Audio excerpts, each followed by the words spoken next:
Good morning, everyone. This is Addison Tyne. I am the marketing specialist here at EAC. I just want to thank you for joining us today for our webinar. We will start off today with an introduction of EAC and then get into how you can work more productively at home with your Formlabs 3D printer.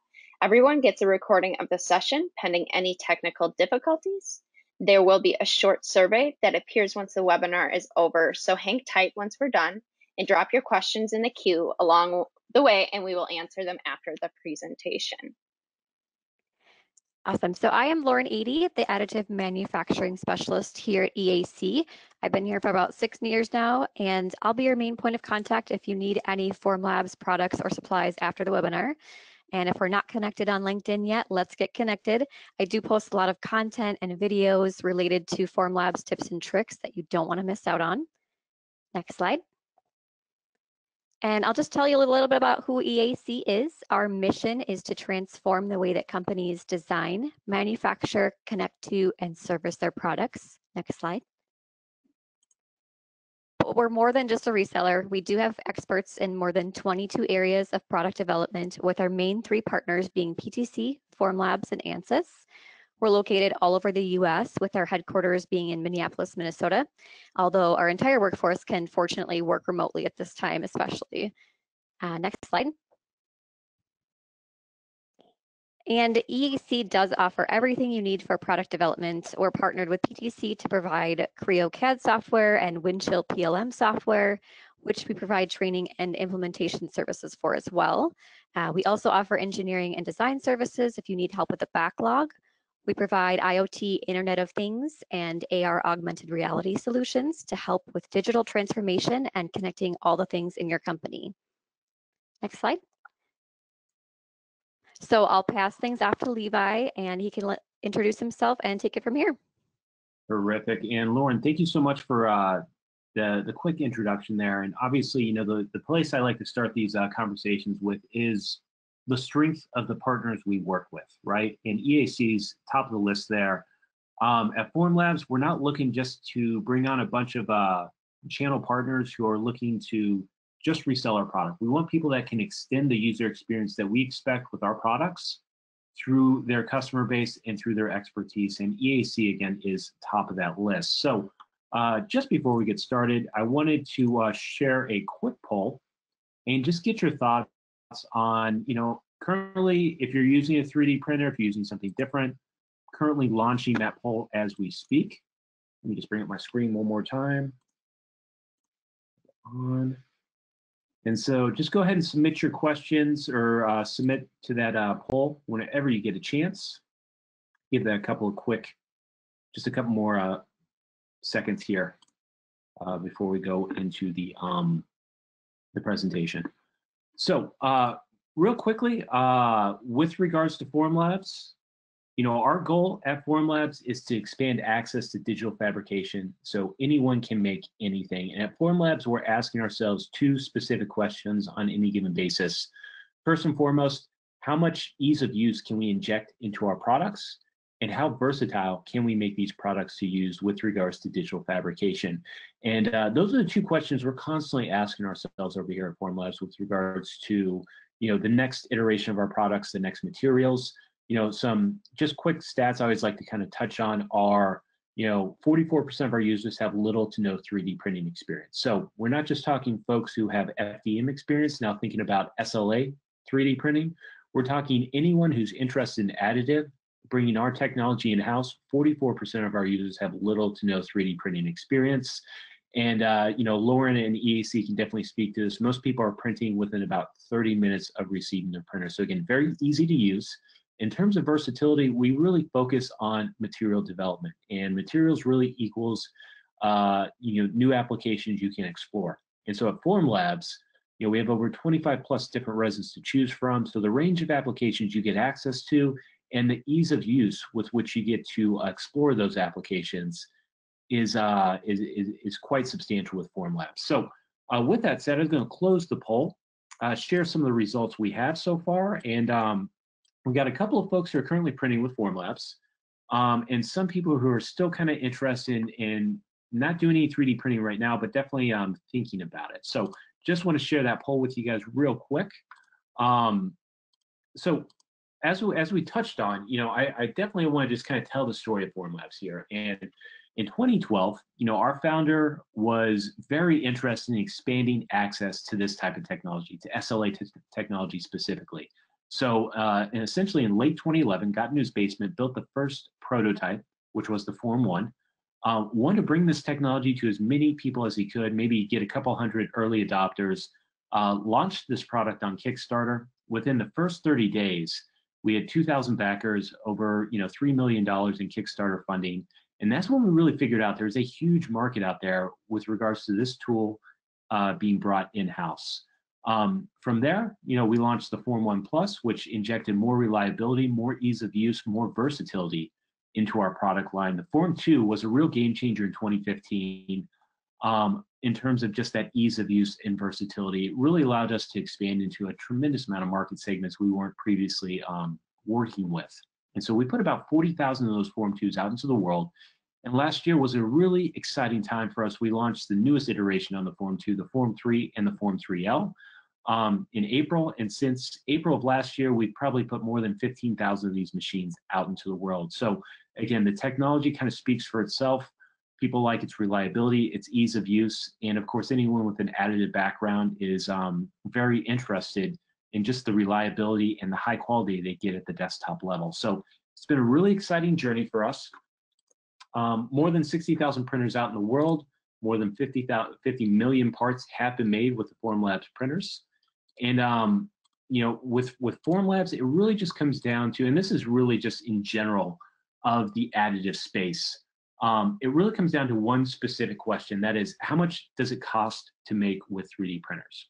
And the thing that I make traditionally, is it cheaper if I 3D print and manufacture with additive technology? And so what you have here is really just a diagram of the journey additive manufacturing's taken over the last 10 years or so.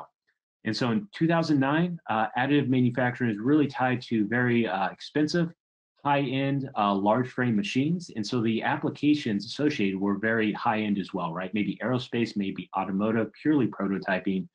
And as the cost of these printers, as the cost of material has drastically been reduced, you're engaged with a whole range of different applications that weren't previously available based on the cost to make the thing that you're producing. And so that runs the gamut from jigs and fixtures, manufacturing tooling, just small batch plastic part runs, and there's some exciting things that we're doing with Gillette with individually manufactured shoes. I definitely take a look at our collaboration with New Balance. It's a very exciting collaboration we have in place. So I always like to kind of start there. In terms of what's trending in additive, so what was once just a tool for prototyping product development is really starting to enter the stage of manufacturing. And there's two key areas of improvement. First and foremost, compact modular systems. What once took a Volkswagen-sized machine to build a small plastic part is now being done at your desktop with the same quality and surface finish that you're used to. And then, of course, the second is new material development. And again, we look at materials as new applications to be explored. And the range of materials available today versus 2 years ago versus 10 years ago is exponentially different. So these are the key areas of improvement. The analogy we usually like to use in this space, especially with regards to the future of digital manufacturing, really comes around computing power. So back in the 1960s, computing power was really tied to large frame computers. And as it evolved, moved into blade servers, moved into cloud storage, additive manufacturing is taking the same journey. Additive and 3D printing has been around since roughly 1980. The real key distinction is it was tied to very expensive, high-end, large frame solutions. And so, these days it's really kind of transitioned to the desktop level. It's really expanded access. And there's a range of benefits when you start thinking about not only additive in your workflows, but modular production at the desktop level. Bringing in a fleet of printers with a smaller percentage of that production capability, it really runs the gamut. So, you have redundancy, scalability, flexibility, lean enablement. There's a range of benefits when you start thinking about a fleet of printers. versus one large machine for your production. And a key example of that is what we do at our print farm in Ohio. So if in terms of Ohio, we have roughly 250 Form 2s. It's the largest installation of Formlab printers in the world. It is our own in-house print farm, 11 full-time employees pumping out roughly 20,000 samples per month. And what you kind of see on the build platform and some of those trays is all the sample parts that you see on our website. So if you go to our website, you're going to see the ability to request a free sample part. All those samples are produced out of Ohio. And it's not, a situation where we chose, okay, we're just going to put 250 machines in Ohio. It's something we scaled into, right? Our demand wasn't at 20,000 samples per month when we launched this 2 years ago. It's something we built up to. And so again, just adding to the benefits of additive manufacturing, thinking about a fleet of modular units for production versus just one large frame machine for the production you need.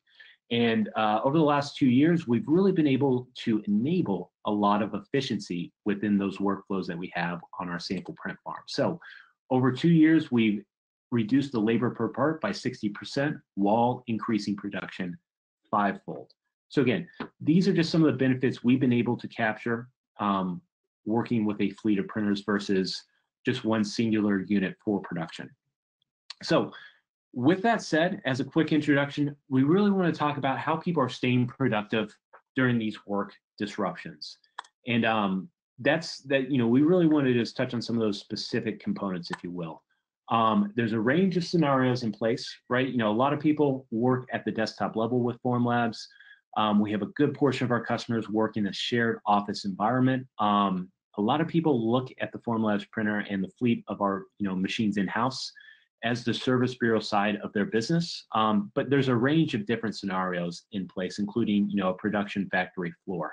So it really comes down to kind of your environment, what makes the most sense. What we're really seeing at Formlabs over the last couple of months is a lot of centralization around some of their the lab directors and the service bureau work they need. A lot of those lab directors are either taking printers home or just centralizing a specific set of machines to change over on a regular basis. But there's a range of benefits to working with Formlabs, right? The first place we want to start is just the dashboard setup. So at the dashboard level, again, once you get your printer registered to our dashboard, you're able to define specific users, specific groups. You're able to build admin user privileges based on the printer or printers you have in-house, and you're able to administrate who has access, who has ultimate control over the printers you have in-house. With dashboard, you also have the ability to have a single pane view with regards to the print jobs, the service bureau work that you're doing in-house or externally, and you're able to really kind of set this up for exponential efficiency. So just depending on how many jobs you have and how much print time you need, you can really plan that out on a daily, weekly, monthly basis with dashboard. You also have the ability to manage your supplies. So as opposed to waiting for that liter of resin to completely be empty and be told so, you'll actually have a good view as to the machines you have and how much resin you used on a per printer basis. And you'll have a single pane view of that within dashboard as well. So again, a lot of our folks are bringing printers home and they're working very closely with some of the tools we have in the cloud, including dashboard, to make sure that we're really on top of some of the work that they have to get completed. Remote printing's very much a strong play for a lot of folks these days. And remote printing is something that is new to the Form 3 platform. And there's two components to it. The first and foremost is you have to have preform downloaded on your printer, which is our slicing software. The second component is making sure that your printer has the newest firmware, and most importantly, is primed. And when we say, a primed printer, what we're really talking about is just making sure that you have all the consumables in the machine at the time that you are printing. So that includes the build platform, the resin tank, and the resin cartridge. But once you have those three, all you have to do is hit prime the printer. And once that's done, you're able to upload print jobs from remotely or wherever you might be. You don't have to be next to the machine. You don't have to be hardwired into the machine to print remotely. So this is definitely some functionality a lot of people are taking advantage of these days, especially as they centralize specific people within their organization to get the prototypes and the production they need with our printers. So in terms of optimizing your build platform, we did want to touch on this real quickly. And some of the benefits of Formlabs and specifically SLA is you're really able to compact your print jobs on a per build basis. We have a very tight minimum clearance of 0.5 millimeters. And so this really allows you to pack the build platform based on the amount of jobs you have. And a lot of people want to take advantage and really concentrate the amount of work they need to do on a per resin, per build basis. Nesting is a very, very interesting component there. A lot of folks will take some of the small OEM components and they'll take advantage of that minimum clearance. So this is just an example of something we were doing at our digital factory last year. And the amount of parts you can get on the platform based on that clearance is rather substantial. So definitely take advantage of that. Again, simple setup. You definitely want to think about print jobs that have a quick turnaround with regards to nesting, but it really allows you to have an efficient material usage associated to each job when you really pack that build platform. In terms of nesting, our thought process on this is very, very simply, you want to get your most complex and your largest parts centrally built within the build volume of this printer. So let's say you have 4 or 5 different components you need to build. The largest pieces, the most important pieces, you want to put centrally within that build platform and then build around it. So if you have 4 or 5 different STLs, definitely bring all those within the same preform that you're running. And then you'll have the tools within preform to make sure that they're set up properly. So you have alignment tools, you have layout tools, you have a lot of ease of use functionality built into preform to make sure you're really utilizing the entirety of that build platform. And again, just coming back to some very simple components, which is, you get efficient material usage. You're able to fit a mix of different parts into that specific build, and you're really minimizing the number of builds that you really need to run there. So a couple of tips for printing at home. First and foremost, you want to think about the transportation of that unit, especially from your office to your house. There's a couple of components you want to keep in mind. First and foremost, remove all consumables on that machine. That includes the resin cartridge, the resin tank, the build platform. I've experienced when folks will ship these with those materials actually in the printer. It's a recipe for disaster. Definitely take all the consumables out of the machine before you ship it back. The second component, which is very specific to the Form 3, is securing the LPU or light processing unit. And anyone that has a new Form 3, whenever they open up the machine, you'll see this very handy latch and bolt system associated to the LPU. Before you transport, you want to put that back in place to make sure that LPU is not moving around in transportation there. The second component, wrap and place it in the original packaging if possible. Again, we spend a lot of time at Formlabs with regards to the packaging specifications. It's a very unique packaging setup for this printer.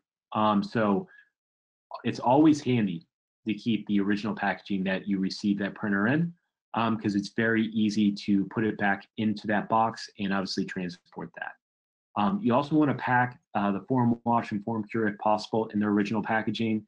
And then of course you can have a separate for post-processing tools like the jigs and the fixtures we use for post-processing, the cartridges, and obviously the nitrile gloves there. When you're setting this printer up at your house, you definitely want to find a clean, dry space. Try to be away from direct sunlight if possible.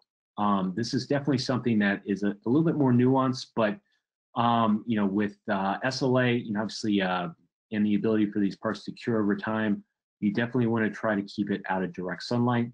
And you can dedicate a room, or you can just bring it right to your desk, but try to keep it in a safe, dry space away from direct sunlight. And in terms of working remotely with your team, obviously a lot of people are collaborating with regards to some of the tools available digitally. My thought process on this is very simple. anyone who's going to be working in CAD, anyone who's going to be doing some design and will need some work on these printers or some print time, make sure they have preform downloaded, right? So if they're doing CAD, they should absolutely have preform. Preform gives you the ability to estimate the amount of print time and really allows them to align the specific priority jobs to the printer. And you want to really work around the specific hours and the specific priorities of that project, right? The way we look at it internally at Formlabs is short iteration print times. Those are the ones we usually get done during the day. So if you have a couple of things where you're just iterating on a couple of different designs and you just need a quick turn on all of that, do that during the day. At the end of the day, definitely take advantage of the minimum clearances and really build a very compact and a very complete build for the end of the day, right? So if anything is over 6 to 8 hours, definitely save that for overnight. It's a great time to really load up that build platform and do that run while no one's in the office. And definitely think about, with some of the tools we have in Dashboard about your resin, right? It gives you a very accurate output as to how much resin you're using, but it allows you to keep in front of running out of resin without having to find out the next day that your machine didn't have enough resin to run that job overnight. Definitely take a look at that in Dashboard as you do those overnight jobs. And some safety considerations to keep in mind. If and when possible, definitely wear nitrile gloves, especially around handling of IPA and any type of uncured resin. Store the cartridges upright. This is a key component, and definitely keep them out of the sunlight. And you want to keep your post-processing station, especially the form wash, in a well-ventilated area if you can. A couple of quick tips on some of the alternative post-processing outside of IPA. So our traditional form wash, and just for everyone on the call who's not necessarily familiar with SLA printing, each SLA print as part of the post-processing does require an IPA alcohol bath to wash off all the residual resin from that part. So IPA is always the first recommendation for Formlabs, but we also understand that IPA these days is a little bit harder to come by. So we have built and validated TPM as a potential replacement. It more or less works. It's very similar to maybe just a dish soap. Is kind of the reaction you have with TPM. So just keep that in mind. I know IPA might be a little bit difficult to acquire. TPM is our number 2 with regards to wash solvent. And there's a couple of examples we have at Formlabs, with people who are doing this remotely. I see this across the board in every single market segment. We have jewelers, for example, who have their design crews out of Australia, who have their printers back in New York that, they design in CAD, and, that remote team in Australia, they're pushing over files here to their New York City locations to obviously print overnight. But there's so many different teams that are able to collaborate, get their production cycles done the way they want to remotely. Dr. Sam here is definitely a great example of that. Obviously, he's working in the biomedical space, but he has a completely remote team that he collaborates daily in terms of working with our printers. And again, he's had some tremendous success, really plays into what he was looking for when we started working together, which was ease of use, versatility, and obviously the ability to work remotely with his teams.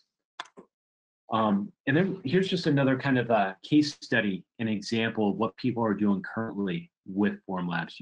Print City has obviously had a complete pivot in what they're printing. Usually they're working with a lot of automotive, a lot of OEM shops. Now they've pivoted into PPE specifically, and they've been able to really pivot all these machines into a remote setup outside their lab. And the ease of use and the versatility is really what Mark over at Print City really kind of touches on.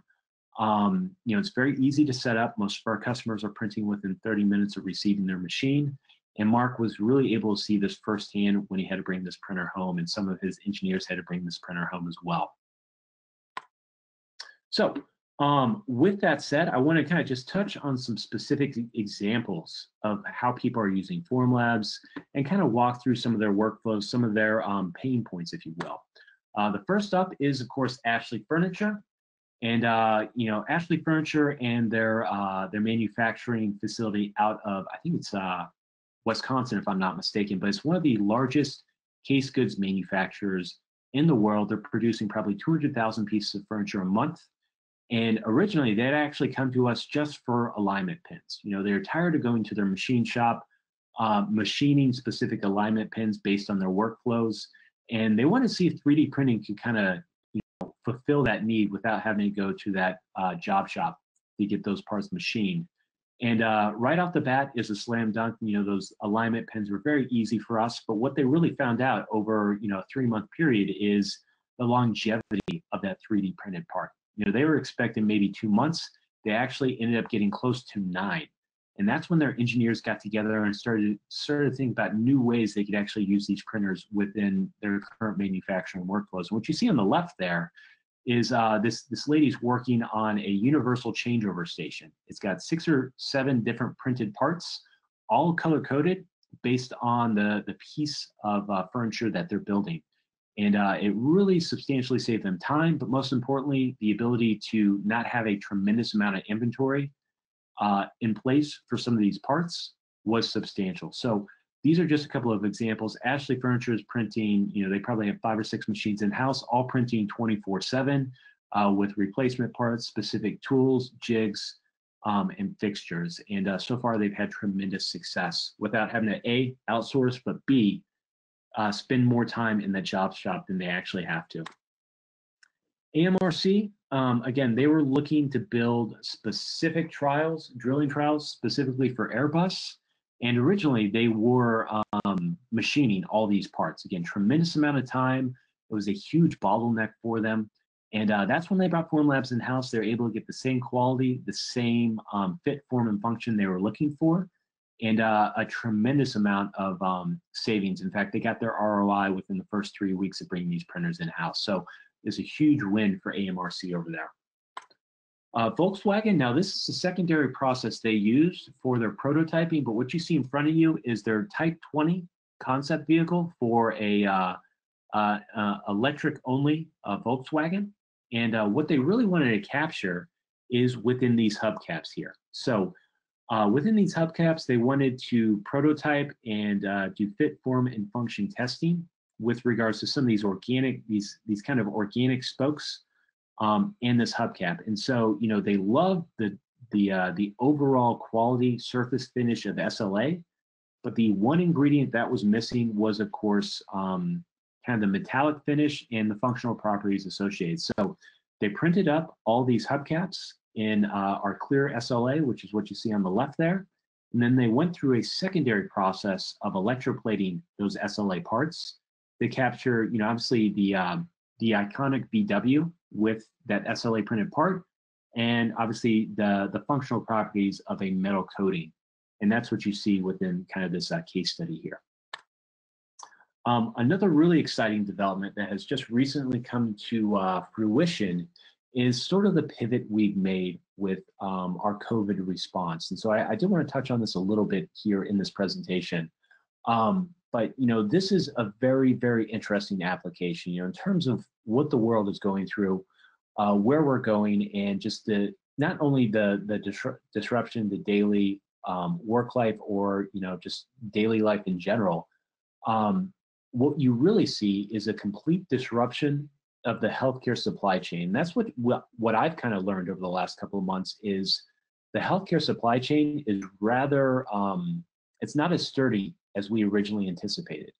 And so, you know, what Formlabs has been able to do is really come to resolution with 3D printed applications within the healthcare space, specifically around COVID-19 testing. So COVID-19 testing does require a specific type of swab to get a sample and obviously have a strong functional test. And at Formlabs, we've been able to pivot, put together a design, get it validated by our partners in Northwell and USF for COVID-19 testing. So if you think about the swab is a crucial component of the test kit. Most folks out there don't necessarily realize this, but there's really only 2 manufacturers of these type of swabs in the world. And the entire world is focused on these 2 manufacturers. So over about a 3-week period, we're able to prototype a design, validate it, get it clinically tested. And so far, these swabs are are or at least performing equally with the standard swabs people are using. And just going off the conversation we were having a little bit earlier around our print farm, we've been able to take that print farm and pivot it completely into the production of test swabs. And so, unfortunately, we're not printing samples these days. We are printing roughly 100,000 test swabs a day in that Ohio print facility to support all our healthcare, all our hospitals, all the state and regional agencies that need testing. And so far, it's just a great example of how thinking about digital manufacturing in your workflow and how easily you can pivot with digital manufacturing. It's just a great case study on that specifically. So, just to kind of summarize and kind of recap the conversation, everything we kind of discussed today, from remote productivity to some of the tips and tricks associated with printing from home to some of the really interesting case studies of folks bringing additive in-house, is really built around this specific platform and ecosystem. So from the left to the right, you have our materials, you have our preform, which is our slicing software, and really the machines that power it all, right? The Form 3 and the Form 3B printers. And then of course on the backside, in terms of this ecosystem, is our automated post-processing, which is our form wash and our form cure. Just a quick dive into what the Form 3 is, kind of brings to the table. High level reliability and print quality associated to each one of the prints that you receive off this machine. Easy support removal, which really has a lot to do with our current process that we developed called low force stereolithography. And again, that's a patented process, which I'll touch on real quickly. If anyone has a Form 2 and has used the Form 2, again, great reliability, great print success. The big detractor between the Form 3 and the Form 2 is that new process, LFS. And it really just comes down to peel force. In an inverted SLA machine, you have a lot of peel force. And so LFS really does a great job of kind of blunting that, right? The peel force is about tenfold less than it used to be. And so it obviously increases the part quality, the fidelity of those parts, but delivers more reliability. There's less post-processing, so there's easy support removal. When you have less peel force, there's less support structure you have to build on that part to print. I touched on this earlier, but material versatility. There's over 25 plus different resins to choose from biocompatible resins to high-end engineering resins to just our standard selection. And we've also built resins specifically for speed. So if you just want to iterate on specific parts real quick, we have a resin called Draft that prints probably 4 times as fast as our traditional resins. I touched on remote print capability, but it's a very modular machine as well. We touched on this a little bit earlier today, but the LPU, or light processing unit, is the heart and soul of the Form 3 and 3B platform. And that LPU, whenever it breaks down or if it breaks down, is user replaceable. It's about a 5-minute changeover. Anyone that's used the Form 2 and has had to do some type of RMA essentially has to ship the whole machine back to us to get recalibrated.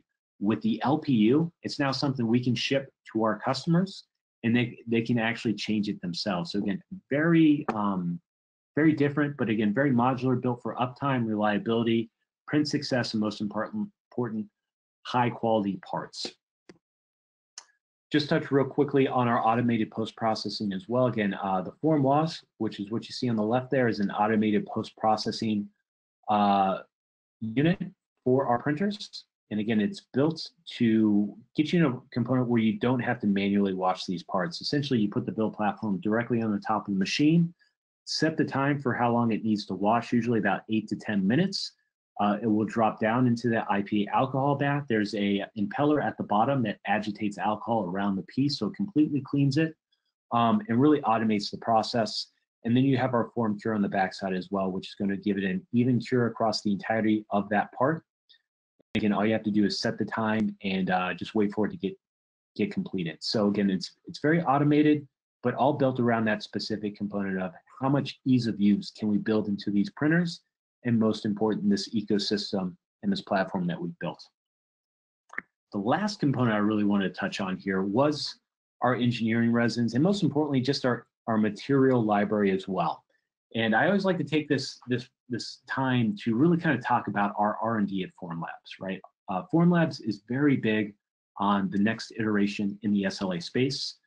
And there's three groups of R&D. There's obviously the MEs building the new machines, building the Form 3 and the 3B and the 3L. You have our software team that's building the newest versions of our preform slicing software. But the real rock stars over at Formlabs is our materials team. And this is a separate group that has built the entire resin library. So every resin we use is not it's not crowdsourced, it's not open source. It's all material we develop in-house. And what they do in that kitchen is really something special. So if you think about polymer science in general, it's very boutique. Every one of our material scientists, about 75% of them have their PhD. We got to pluck them straight out of university. And what they build in that kitchen, again, is something special. So when we launched the Form 2, I think we had maybe 4 or 5 resins. As that grew, and as the Form 2, the Form 3, the Form 3B, the 3L launch, we built that library up to about 25 to 26 different resins, all built for the Formlabs printer. So again, we plan to aggressively double that over the next couple of years, but the range of applications, the range of materials available on the Formlabs platform is really one of a kind. And so with that said, I wanted to kind of pass along and see if we had any questions.